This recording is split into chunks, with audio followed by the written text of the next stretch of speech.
In this video, I want to go over an important topic, which is ex-dividend and assignment risk when it comes to trading credit spreads. Again, if you're someone who just trades options, this will apply to you too.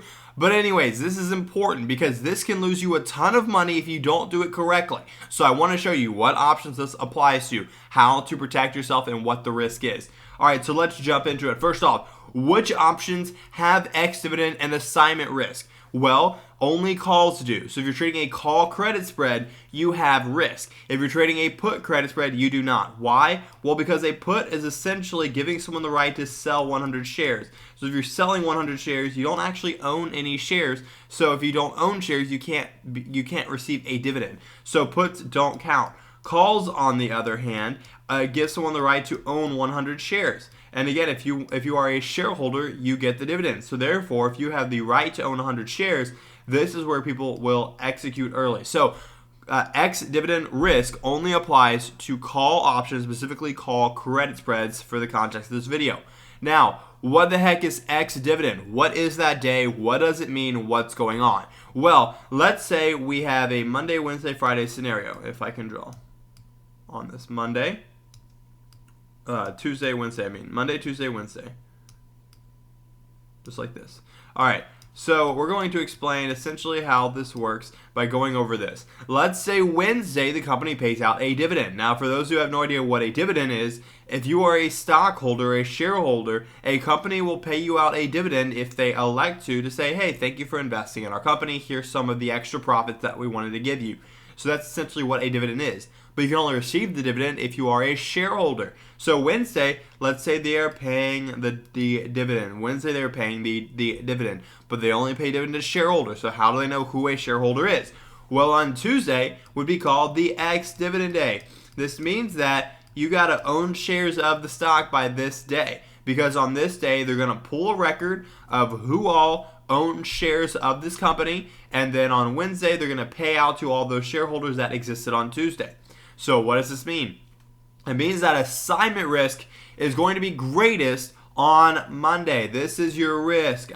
Risk. Why? Because they're going to want to execute their call option on Monday so that it gets converted into shares on Tuesday, thus becoming a shareholder on Tuesday and get the dividend. So you understand the concept here? So again, assignment risk coming up to the ex-dividend date is likely. So again, on the previous Friday or the previous Thursday, it's likely to be early assigned. But Monday has the highest risk because that's the last day and last chance they have in order to get on the ex-dividend date, which will allow them the dividend. Now, what type of call option is more risky than another? Well, again, if you are in the money, in the money is a lot greater. It has a lot greater risk. So be very careful. Why? Well, because when you're in the money, it now has intrinsic value, which means that they can execute their option, and by default, they're making money because of the way they get to buy, and the stock price is higher. So by default, they already are making money. Okay? So let's say the strike price that they sold their call option at or whatever was $300. So they sold a strike of $300. It's going to be on like DIA or SPY or something. And it's now the call option is in the money because the stock is currently trading at, let's say, 310, which would be really in the money.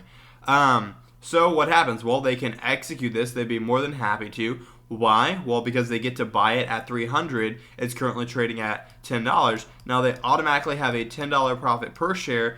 Call options or all options are equivalent to 100 shares. So guess what? They already have a $1,000 profit for executing this option early.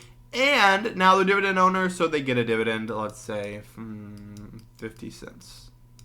Plus 50 cents. Yeah, now they're making money. So you can see here, when it's in the money, it's more advantageous because you're making money. Now, vice versa, if it's out of the money, the risk is substantially lower and it almost never happens. Why is this? Well, the exact opposite reason that we discussed, right? If their strike price is 300, that's supposed to be a money sign, 300, and then let's say it's trading at 290, okay? So it's trading at 290, and they assign it at 300, so they get the right to buy at 300. Well, now they're minus $10, and again, that's not just $10, that's times the 100 shares, so they're minus $1,000. So again, you can see here, no one would put on that. Why? Because they're not getting a dividend that's greater than $1,000. Their dividend's only going to be like $5. And because of that, it's not even going to offset the losses. So most likely, your risk goes up as you're closer to in the money. So again, if you are in the money, very in the money, your assignment risk and ex-dividend risk jump up dramatically. If you are out of the money, it's almost something that never happens. It's still likely, but almost never happens because they would have to assume a large loss.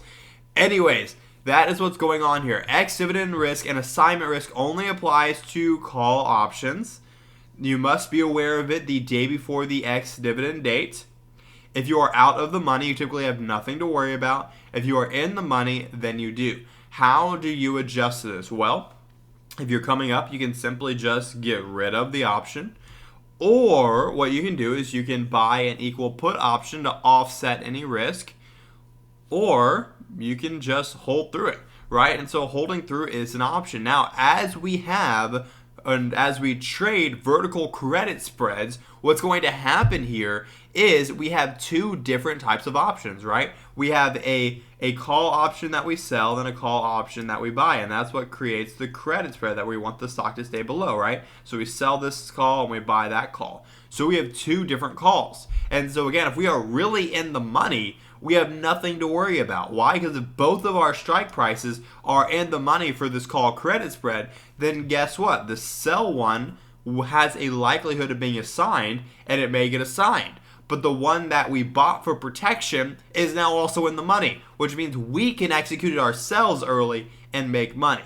So again, you don't have much risk when you have a call credit spread in the money unless execution happens after hours. More times than not, you should ideally be trading credit spreads already that are out of the money, so this ex-dividend and assignment risk should not affect you. If you are trading call credit spreads outside of the money, this will not affect you. Anyways, guys, I hope you enjoyed this video, learned something new. This is understanding ex-dividend risk and assignment risk. If you're trying to become a better vertical credit spreads trader, check out the description below where I have my free trading handbook for credit spreads. It's completely free. It walks you through my strategy, step by step, exit rules, and entry rules, and everything you need to make money. Anyways, see you guys in the next video. Please smash that thumbs up and subscribe button.